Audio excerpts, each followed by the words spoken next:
Heavyweight standout, Josh Parisian. What's going on, Josh? How's life right now for you? Everything's good, man. 2 weeks away from getting my contract. Just had a baby. Everything's going great. Yeah. Congratulations on the newborn. How's fatherhood treating you right now? It's really good. It was, sleep was a little bit difficult at the beginning of it, but we got a routine now, so it's going good. Has life changed for you? Like as in like your drive and your focus. There's that cliche like fatherhood changes men. Yeah. You know what? I'm still kind of like thinking about it, but it has, in a little bit of a negative way too, because I feel more pressure. But I've been doing a lot of self affirmations to like remind myself that she's gonna be proud of what I do no matter what, and as long as I go out there, give my best, and that she'll be proud. Yeah. It's phenomenal to think that the year she's born, father, a few months later is fighting on the Contender series one more time to earn a contract. Man, looking back, like she doesn't remember, but when she gets older, like you said, it's gonna be a good moment to have to share with your child. Yeah. I was thinking about that. When she's older, she's like, "Dad, I don't care." Like back when you were born, I was fighting for a contract for the UFC. Yeah. She's like, "Dad, I know. Stop. Quit, please." Yeah, it's that moment. It's like one of those moments, like your grandfather would tell you, like he walked 10 miles in the snow to go to school. That type of speech. Exactly.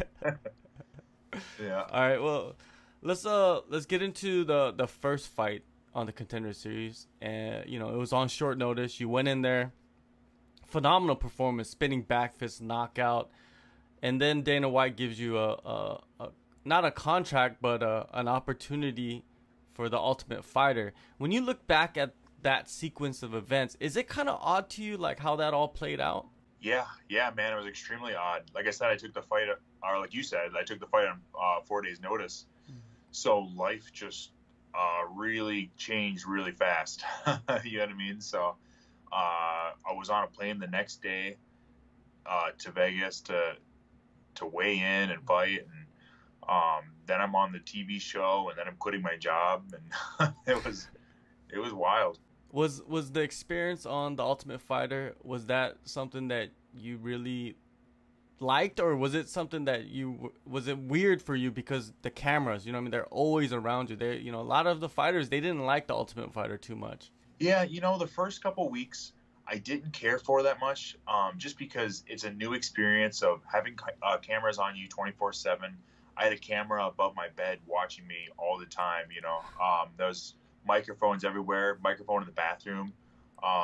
You just couldn't get away. And then there's that weird thing of like, whatever I say can be changed. Not really changed, but like put in a order that might make something out of context. You know what I mean? Yeah. So you kind of worry about everything you say. And you know how sometimes like you're just talking, or you're talking to yourself, or you say something dumb, and you're like, oh, like now that might be on national television. But other than that, I met a lot of great people, lifelong friends. I thought it was a good experience for me as an athlete to have to do lots more interviews and be on the camera, be in front of a camera all the time. And I don't know, I think it'll help me in the long run. On the show, the fight that you had, it didn't go your way. Then you went outside the UFC. The next fight didn't go your way. Back-to-back losses. One of them wasn't on your record, but it's still a loss, right, for you in your mind? Yeah. That was, it is, right? It's like a lot of people say, don't worry about it, but it's really, fighting is different, man. It's a loss. And when you look back at that period, right, it's kind of like a slump in your career. What were some of the major takeaways for you to move forward? I think that after I lost the fight on The Ultimate Fighter, I just got really depressed because I thought that I would be in the UFC. I thought this is my moment. I was going to make it. So I was kind of being poor me and feeling down on myself, and I let that carry over into my next fight. And then after that, I just realized I had to make a change if I was going to make it, and I know that I'm so good. I have the potential to be one of the best. So I just had to change it up. Made a lot of changes in my life, and then obviously it worked out. What were the changes that you made after that? a lot of personal things for my own happiness. Um, and also, I've always had a battle with myself about self-worth and tying my success as an athlete to my self-worth. I'm kind of like seeing myself as Josh the fighter and not the Josh who fights. You know what I mean? Like I'm a person outside of this, and so if I have a bad day in the gym, like before that would be really bad for me because like I work so hard at this. This is everything that I am. This is who I am. And if I'm not doing well, then what am I doing? And it's kind of like every time that happens, like a crisis. You know what I mean? So I've always dealt with that, but I've gotten so much better with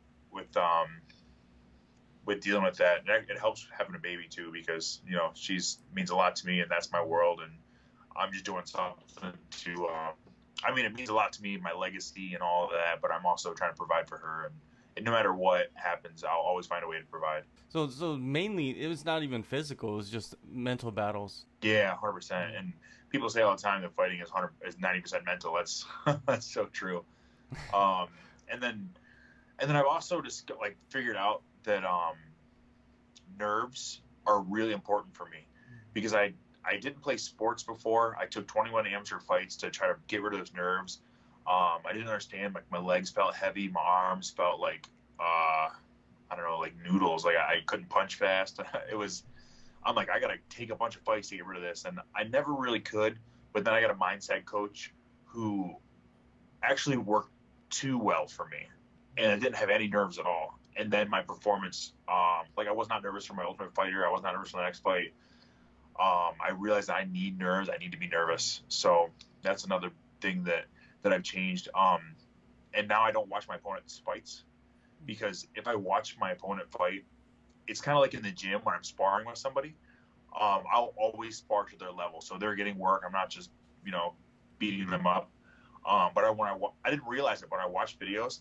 Now subconsciously, I'm gonna fight to their level, so I'm always fighting to the level of my opponent. So now if I don't watch video, then I'm nervous. I don't know what they have to offer, and I'll always give my best.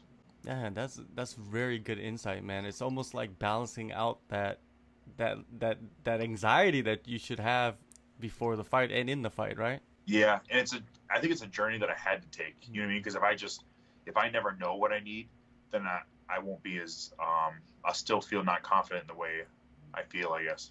Well, it all works out, man. And now you're riding a 5-fight win streak with 5 finishes. Incredible run. How much does momentum play a factor in confidence? I think that it helps. But I think that I've always learned more off a loss than a victory. You know what I mean? So after I win, I don't go back to the drawing board. I'm like, well, it worked. Whatever I'm doing is working. You know what I mean? But when I lose, then I'm like questioning everything. And I've been fortunate enough to win a bunch in a row, but I don't think I learn as much or I gain as much off those victories. But fortunately, the lessons that I've learned from my last loss have helped me push forward and continue to win. Do you feel like, in your mind, like if you do lose in the future, you could handle that much better because you went through that, a few years back? Yeah, I've definitely lost, and it's always going to be something that affects me. It feels like it takes a part of me. You know what I mean? Like they take a piece of me. But my ability to bounce back, I think, will be better. Now, you did have a fight in January this year, and then after that, a few months later, the pandemic hit. What was the training situation like for you? Did you shut it all down and you were super paranoid and you didn't want to be around people, or were you out there training? No, I was training. Fortunately for me, my coach has been very public and how do I say this? He's really defended keeping the gym open, and our local sheriffs were like, we're not gonna enforce whatever, because our governor shut down gyms. But our county sheriff is not enforcing it, so we've been able to train pretty much the whole time. That's pretty cool, man. Like you have the support of the law enforcement. Yeah. But I mean, I do believe that COVID is a real thing. But we live in a county that isn't it's not Detroit. You know what I mean? People aren't just piled on top of each other. Like there's so many more cases down there, but in the county we're in, I think there's been just like so minimal amount of people that have had it. So it's a little bit less risky here. So you've been training through the whole pandemic, and then when did you really find out about the Contender Series? Have you known the whole time, or was it just a few weeks back? I think I had 10 weeks before. So I had a couple, about 10 weeks before the date. So like 8 weeks ago. Okay, so it's completely different from your 4-day notice fight then. Yeah, definitely. I mean, the 4 days notice was cool too. I just went out there and like I didn't know anything about him. I'm just like, all right, well, here we go. I was nervous, but yeah. I mean, like I said, that works out in my favor. He did, and my opponent didn't do anything that I thought he was going to do in the fight. So, but it still worked out. Now you said you're not watching your opponent, so I'm not going to even ask you about him. I'm just going to ask you, how do you visualize this fight happening? I think that he'll quickly realize that I'm a very good striker, and he's going to try to wrestle me. I just think that's going to happen, and then that's going to be me dealing with his wrestling and trying to keep it striking.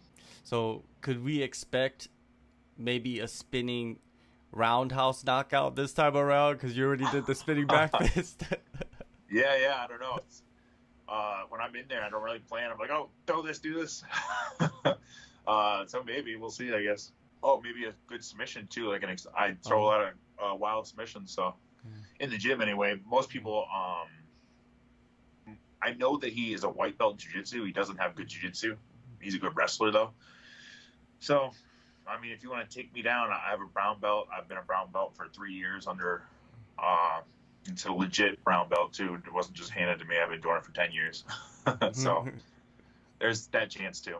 Yeah, I think a lot of people, when they look you up, they're going to look at that Contender Series fight and see the movement that you have and the athleticism that you possess as a heavyweight and the way you throw strikes, and they're just going to label you as a striker. Yeah, and I've really, as far as my athleticism, I doubled down on that this camp. Like my athleticism is, I feel like that was always one thing that was lacking in comparison to my abilities, like my fight IQ and whatnot. So I feel like I leveled those out this camp, which feels good. All right, one last thing before I let you go. There's many different types of competitors in this sport. Would you consider yourself more of a martial artist or a prize fighter at this moment in your career? Ooh, that's a good question. Man,